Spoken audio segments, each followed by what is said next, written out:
Shalom keluargaku dimanapun berada, puji Tuhan. Selamat pagi, kita bersyukur kita ada di hari Jumat dan ya selamat memasuki akhir pekan.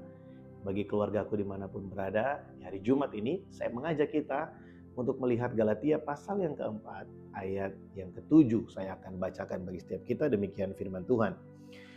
Jadi kamu bukan lagi hamba melainkan anak. Jikalau kamu anak, maka kamu juga adalah ahli-ahli waris oleh Allah. Saya bacakan sekali lagi. Jadi kamu bukan lagi hamba melainkan anak. Jikalau kamu anak, maka kamu juga adalah ahli-ahli waris oleh Allah. Ada banyak orang yang berpikir bahwa warisan yang dimaksudkan di sini berbicara tentang sesuatu yang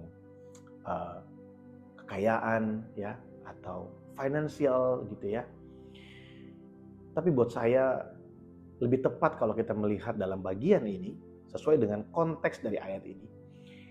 Sebenarnya Rasul Paulus sudah berbicara tentang warisan rohani yang sangat bernilai, tidak ternilai harganya, tidak sebanding dengan semua harta yang ada di dalam dunia. Nanti saya akan jelaskan kepada kita. Mungkin saudara berpikir, iya tapi kita kan tinggal di bumi, kita perlunya itu warisan yang real nih, uang atau surat berharga dan lain sebagainya gitu ya. Tapi coba perhatikan begini. Dikatakan apa? Karena kamu bukan lagi hamba, tetapi anak, maka kamu adalah ahli waris. Ingat, kalau kita hanya terlepas dari status hamba, kita menjadi orang merdeka saja, maka kita bukanlah ahli waris. Kita orang merdeka, tapi kita bukan ahli waris. Status kita hanya stop sampai di orang merdeka.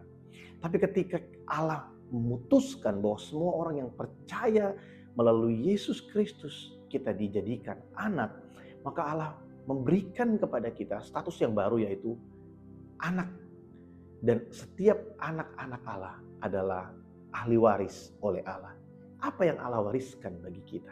Apa yang Allah siapkan bagi kita? Nah, warisan ini tentu berbicara tentang sesuatu hal yang berharga ya.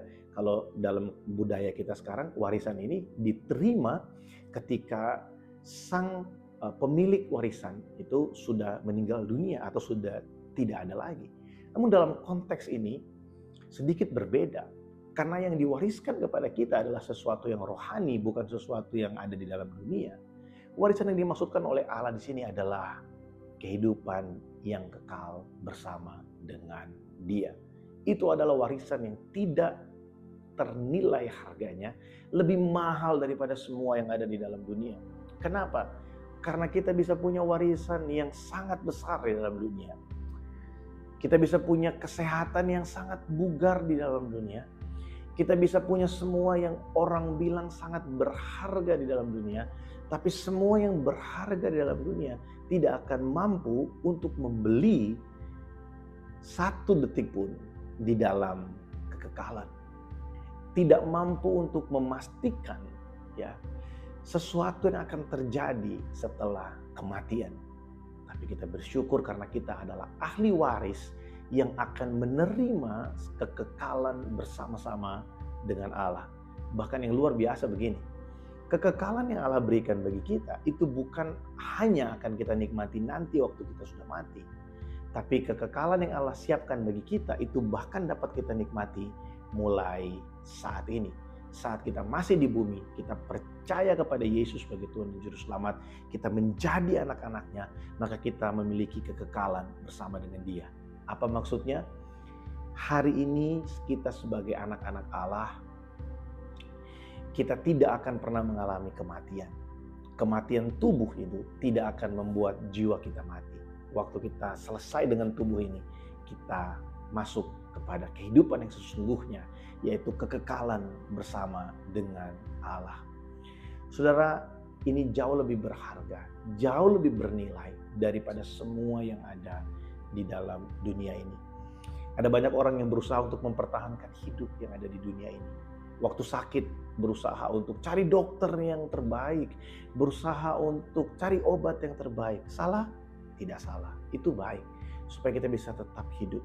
Tapi hanya sedikit orang yang mensyukuri bahwa dia punya satu warisan yang lebih berharga daripada kesehatan yang kita punya hari ini.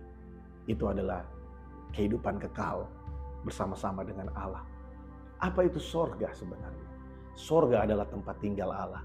Tapi ada makna yang lain dari sorga.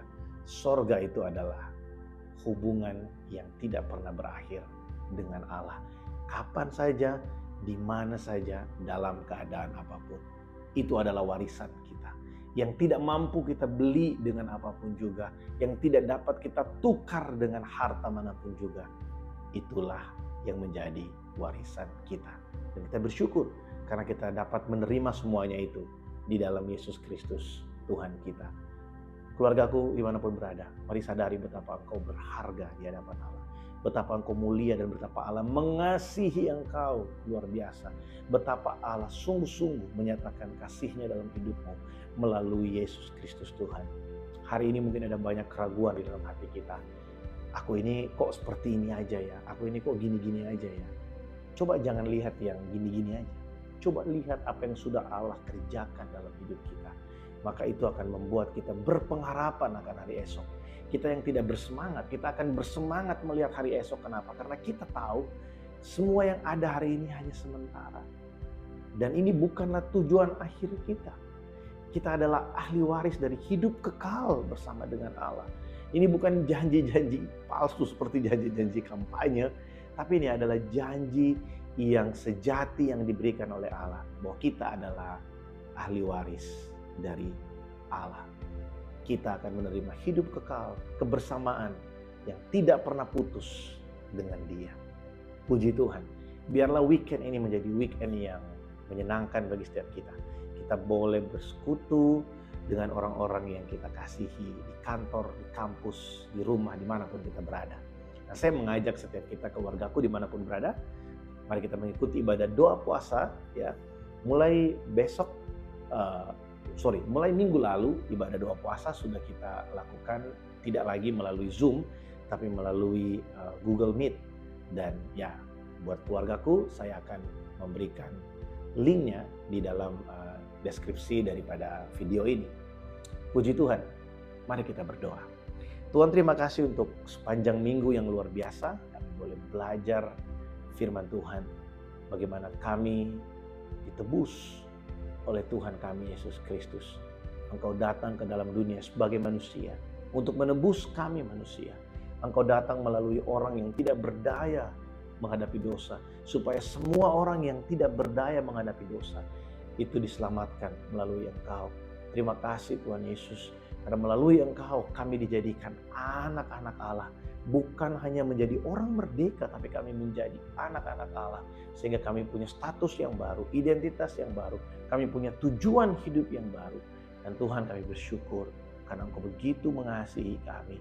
Hari ini kami belajar bersama-sama Tuhan, bahwa kami adalah ahli waris dari kehidupan kekal yang akan kami nikmati. Bahkan sudah kami nikmati hari ini. Terima kasih Tuhan. Terima kasih. Berkati keluargaku dimanapun berada hari ini. Biarlah kami memasuki akhir pekan ini dengan penuh sukacita. Terima kasih untuk bulan yang baru ini Tuhan. Kami sungguh bersyukur Engkau baik. Allah Immanuel menyertai setiap kami. Puji Tuhan. Kami bersyukur dalam nama Tuhan Yesus kami berdoa. Amin. Keluargaku, selamat menikmati akhir pekan. Sampai jumpa hari Minggu di gereja. Jangan lupa mengikuti ibadah doa puasa besok melalui Google Meet. Tuhan Yesus memberkati. Shalom.